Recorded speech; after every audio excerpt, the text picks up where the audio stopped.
आज हमारी सफारी है राजाजी नेशनल पार्क के उस हिस्से में जिसे चिल्ला वाली जोन कहा जाता है। इसे मोहन गेट के नाम से भी जाना जाता है। ये है देहरादून एक्सप्रेसवे, भारत का वो आधुनिक चमत्कार जो इसी घने जंगल के बीच से होकर गुजरता है।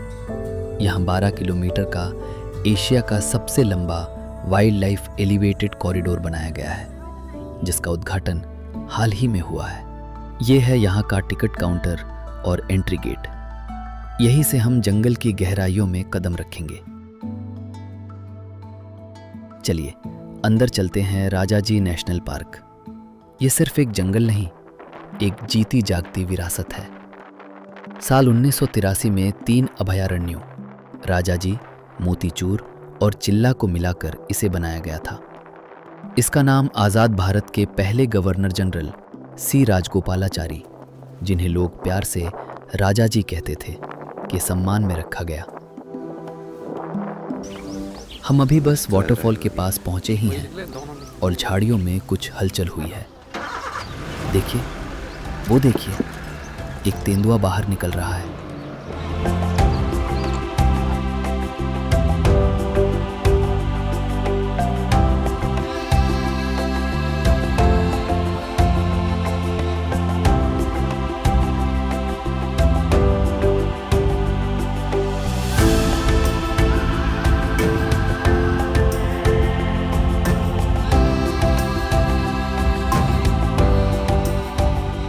ये एक नहीं, 2 हैं।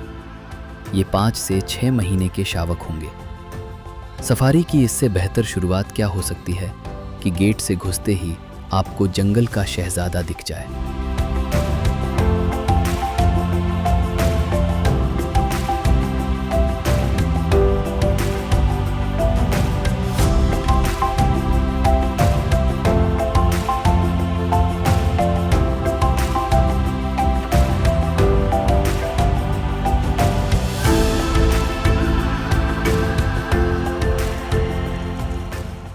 बिल्लियों की प्रजाति में ये और टाइगर ऐसे हैं जिन्हें पानी से डर नहीं लगता। राजाजी में तो आपने देखा ही, ये वाटरफॉल और तालाबों के पास मज़े से घूमते हैं और अच्छे तैराक भी होते हैं।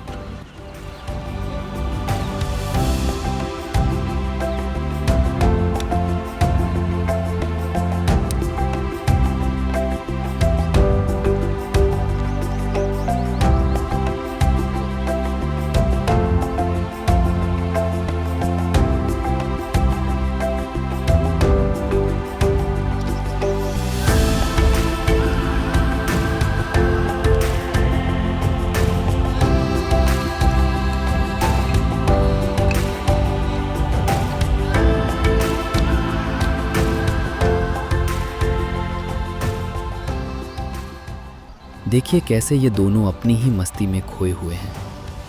हमने यहाँ काफ़ी वक्त बिताया और इनकी हर शरारत को अपने कैमरे में कैद किया।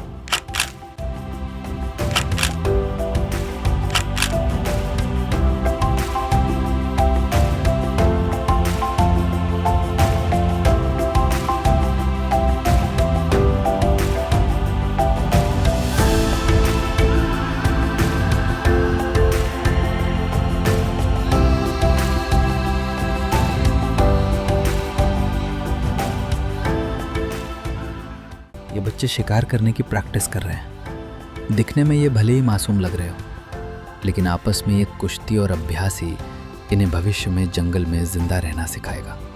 बिना इस ट्रेनिंग के कुदरत की इस जंग में टिक पाना नामुमकिन है।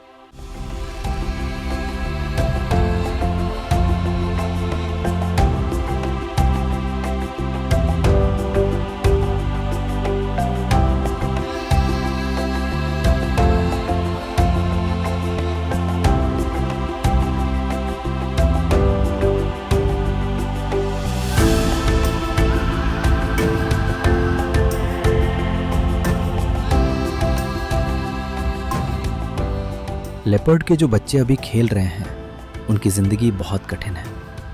अगले 2 साल तक इनकी माँ इन्हें सिर्फ शिकार करना ही नहीं, बल्कि अदृश्य होना सिखाएगी, क्योंकि टाइगर और लकड़बग्घों से इन्हें सबसे ज़्यादा खतरा होता।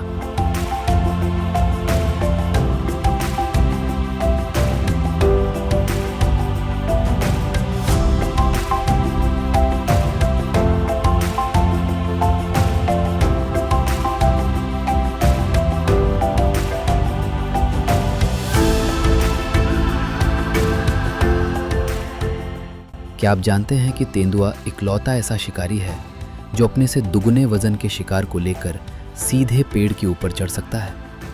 लेकिन राजा जी के इस इलाके में जहाँ झाड़ियाँ ज़्यादा हैं, ये ज़मीन पर घात लगाने में ज़्यादा माहिर होते हैं।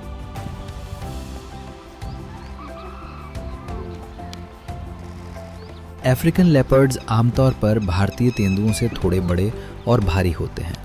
इसकी वजह है वहाँ का खुला सवाना, जहाँ उन्हें लंबी दूरी तय करनी पड़ती है। वहीं इंडियन लेपर्ड थोड़े गठीले और फुर्तीले होते हैं, क्योंकि उन्हें हमारे घने जंगलों और झाड़ियों में छिपना होता है। अफ्रीका में तेंदुए को अपना शिकार शेर और लकड़बग्घों से बचाने के लिए पेड़ पर टांगना ही पड़ता है। वहाँ कोई ऑप्शन नहीं है। लेकिन भारत में, खासकर राजा जी जैसे इलाकों में, ये ज़मीन पर झाड़ियों में भी अपना शिकार छिपा देते हैं, क्योंकि यहाँ लकड़बग्घों का उतना खौफ नहीं है। अफ्रीकन तेंदुओं की खाल का रंग थोड़ा हल्का पीला होता है, जबकि भारतीय तेंदुओं की खाल का रंग ज़्यादा गहरा और चटक होता है, जो हमारे साल के जंगलों की छाँव में उन्हें पूरी तरह गायब कर देता है।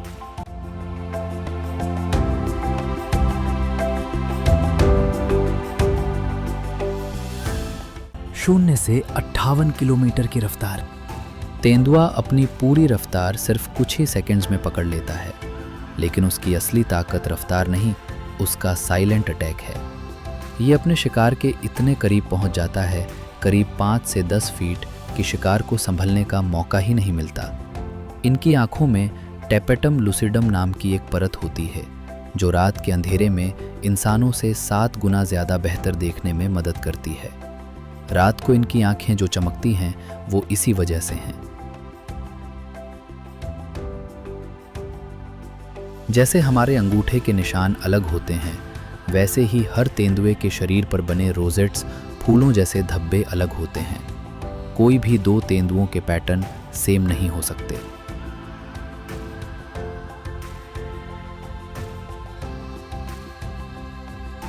तेंदुए की जीभ इतनी खुरदरी होती है, जैसे सैंड पेपर या रेगमाल, कि अगर वो आपकी खाल को सिर्फ 2-4 बार चाट ले तो खून निकल आएगा। ये अपनी जीभ का इस्तेमाल शिकार की खाल और मांस को हड्डियों से अलग करने के लिए करते हैं।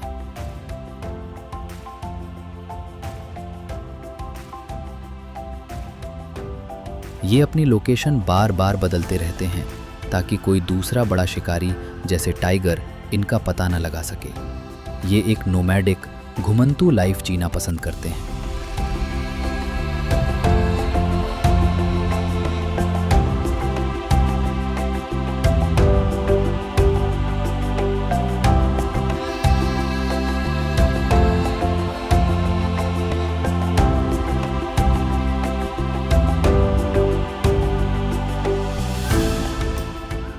दो 2015 में इसे टाइगर रिजर्व का दर्जा मिला। कभी ये इलाका गुज्जर समुदाय का घर हुआ करता था, जो अपने मवेशियों के साथ यहाँ रहते थे। लेकिन प्रकृति के संरक्षण के लिए उन्हें धीरे धीरे बाहर रीलोकेट किया गया। आज ये जंगल एशियाई हाथियों और तेंदुओं का सबसे मजबूत गढ़ बन चुका है।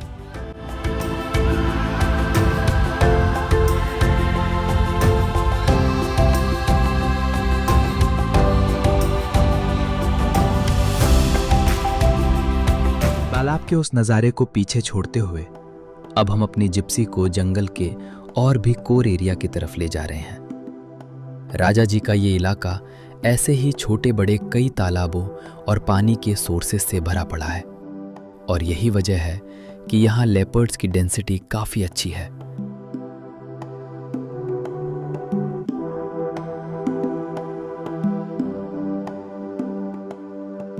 आगे बढ़ते ही हमें यह बिल्कुल किसी पेंटिंग जैसा है। सामने हिरणों का एक छोटा सा झुंड है। ये बिल्कुल स्टैचू की तरह खड़े हैं, शायद हमारी जिप्सी की आहट को भांपने की कोशिश कर रहे हैं।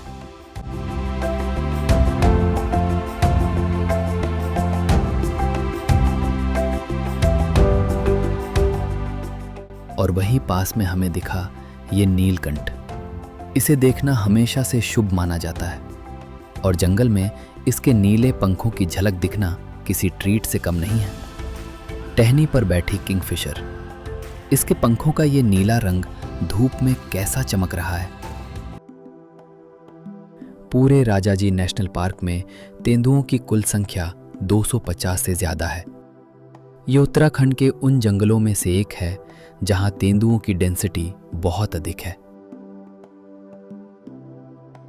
अगर सिर्फ इस जोन की बात करें तो यहाँ 30 से 40 तेंदुए सक्रिय रहते हैं।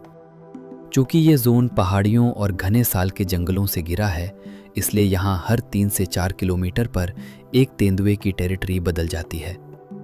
चील वाली जोन मुख्य रूप से अपनी पहाड़ी और ऊबड़ खाबड़ पगडंडियों के लिए जाना जाता है, लेकिन यहाँ सफारी के दौरान आपको 3 से 4 मुख्य रिवर बेड क्रॉसिंग मिलती हैं। मॉनसून के अलावा बाकी समय में ये नदियाँ सूखी रहती हैं, जिन्हें रॉ कहा जाता है। जिप्सी इन्हीं पथरीले रास्तों से होकर गुजरती है।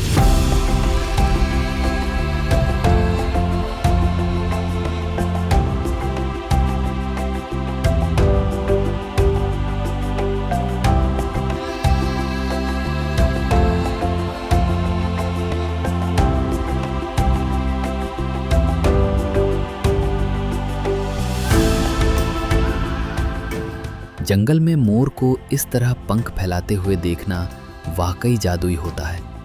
अक्सर लोग समझते हैं कि ये सिर्फ बारिश में नाचते हैं, लेकिन असल में ये अपनी खूबसूरती का प्रदर्शन अपनी साथी को रिझाने के लिए करते हैं। इसके पंखों में जो ये आंखें जैसे निशान हैं, धूप पड़ने पर ये बिल्कुल किसी कीमती रत्न की तरह चमकते हैं।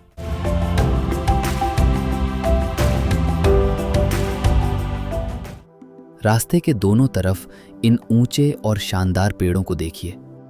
ये हैं साल के पेड़। राजा जी का ये जंगल इन्हीं की वजह से इतना खूबसूरत और जादुई लगता है।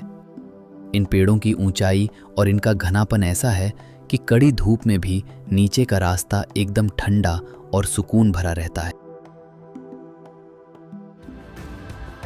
ये वूली नेक्ड स्टॉर्क जो अब लुप्त होने की कगार पर है, यहाँ राजा जी के साफ वातावरण में काफ़ी अच्छी संख्या में दिख जाते हैं। ये अक्सर मेढक और छोटे सांपों की तलाश में तालाबों के किनारे मंडराते रहते हैं। सरपेंट ईगल को सांपों का काल कहा जाता है। इसकी पीली आंखें और इसके सिर पर मौजूद वो छोटा सा क्रेस्ट इसे जंगल का सबसे खतरनाक शिकारी पंछी बनाता है।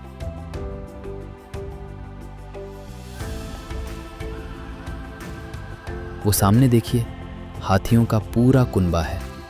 छोटे बड़े सब साथ हैं।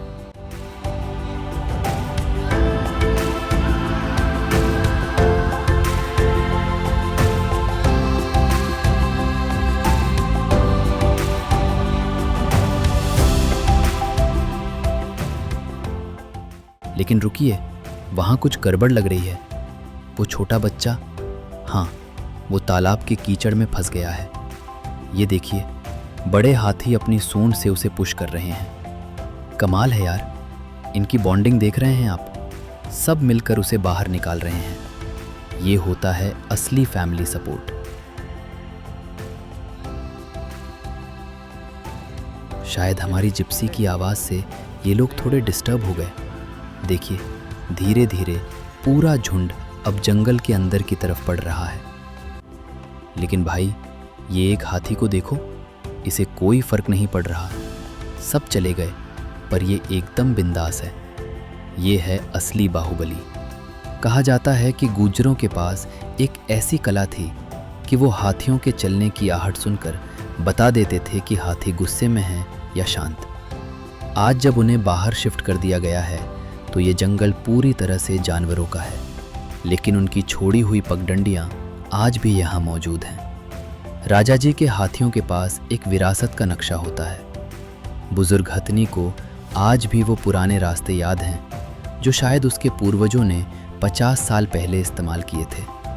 चाहे बीच में एक्सप्रेसवे बन जाए या दीवार, ये हाथी अपना रास्ता ढूंढ ही लेते हैं।